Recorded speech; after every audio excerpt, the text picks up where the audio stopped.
देश में जब भी चुनाव होते हैं तब कोई ना कोई धार्मिक मुद्दा उस चुनाव को पेचीदा बनाने के लिए सामने आ ही जाता है। अब कुछ ऐसा ही हुआ 5 राज्यों के विधानसभा चुनाव में भी।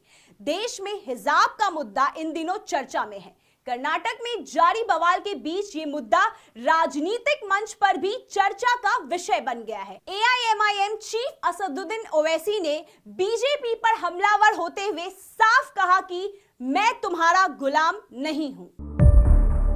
इन दिनों देश में एक ओर चुनाव है तो दूसरी ओर हिजाब। वैसे किसी ने नहीं सोचा था कि कर्नाटक के एक स्कूल से उठा ये विवाद आज राष्ट्रीय स्तर पर चर्चा का मुद्दा बन जाएगा। हिजाब पर बैन लगा और इसके बाद सभी राजनीतिक दलों में इस मुद्दे को लेकर चर्चा शुरू हो गई।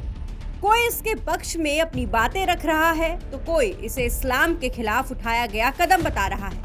अब इसी लिस्ट में शामिल हो गए हैं एआईएमआईएम के चीफ असदुद्दीन ओवैसी। उत्तर प्रदेश के चुनावी रण में ताल ठोक रहे ओवैसी ने मंच से भारतीय जनता पार्टी को खूब खरी खोटी सुनाई। असदुद्दीन ओवैसी ने हिजाब से लेकर टोपी तक अपनी बात रखी।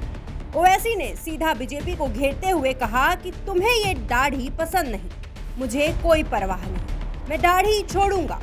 तुम्हें मेरे सिर पर ये टोपी पसंद नहीं है, मैं टोपी पहनूंगा। तुमको हिजाब पसंद नहीं है, मेरी बेटी हिजाब पहनेगी। तुमको मेरी दाढ़ी पसंद नहीं है, कोई परवाह नहीं, मैं दाढ़ी छोड़ूंगा। तुमको मेरे सर पर टोपी पसंद नहीं है, मैं टोपी पहनूंगा। तुमको हिजाब पसंद नहीं है, मेरी बेटी पहनेगी। ओवैसी यही नहीं रुके, उन्होंने बीजेपी को ललकारते हुए कहा कि मैं क्या तुम्हारा गुलाम हूँ, मैं क्या तुम्हारा कैदी हूँ, मैं क्या तुम्हारे इशारे पर बैठ जाऊंगा, मैं क्या तुम्हारे हुक्म पर नीचे गिर जाऊंगा। ओवैसी ने मंच से साफ कहा कि हम गर्दन झुकाएंगे तो अपने करीम के आगे और दुनिया में रहेंगे तो भारत के संविधान के तहत अपनी शनाख्त को बरकरार रखते हुए जिंदा रहेंगे। मैं क्या तुम्हारा गुलाम हूँ? मैं क्या तुम्हारा कैदी हूँ? मैं क्या तुम्हारे इशारे पर बैठ जाऊंगा?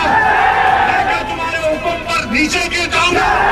नहीं, हम गर्दन झुकाएंगे तो अपने करीम के आगे अपनी जानों का सौदा कर चुके दुनिया में रहेंगे तो भारत के संविधान के तहत अपनी शनाख्त को बरकरार रख के जिंदा रहेंगे। बहरहाल ओवैसी मंच से हिजाब विवाद को उत्तर प्रदेश की राजनीति का प्रमुख मुद्दा बनाने पर लगे हुए हैं। कभी वो यूपी के विपक्षी दलों पर निशाना साध रहे हैं तो कभी बीजेपी सरकार पर कटाक्ष कर रहे हैं। अब देखना ये है कि यूपी की जनता ओवैसी की इस बयानबाजी से कितना प्रभावित होती है।